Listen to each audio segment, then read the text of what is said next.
শহীদ রাষ্ট্রপতি জিয়াউর রহমানের ৪৫তম শাহাদাত বার্ষিকী উপলক্ষে দোয়া এবং আলোচনা সভা করেছে মালয়েশিয়া বিএনপি এর অঙ্গ সংগঠন। প্রতিনিধি আশরাফুল মামুন জানিয়েছেন, কুয়ালালামপুরের চৌকিতে হোটেল স্টোর হলরুমে দলের সহ সভাপতি আব্দুল জলিল লিটনের সভাপতিত্বে অনুষ্ঠানে প্রধান অতিথি ছিলেন ময়মনসিংহ ১০ আসন সংসদ সদস্য আক্তারুজ্জামান বাচ্চু ও প্রধান বক্তা ছিলেন মালয়েশিয়া বিএনপি সাধারণ সম্পাদক মোহাম্মদ মোশাররফ হোসেন।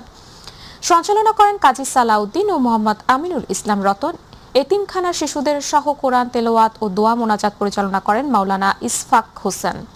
শুভেচ্ছা বক্তব্য রাখেন ওয়ালিউল্লাহ জাহিদ। আরও বক্তব্য দেন সাখাওয়াত হোসেন, ফজলুল করিম সোরাব, মোহাম্মদ জসিম উদ্দিন, হেলাল শিকদার, প্রফেসর সাফির রহমান, আসাদুজ্জামান মাসুম, মাসুদুল আলম কাজল, আদিব আঞ্জুম সহ আরও অনেকে।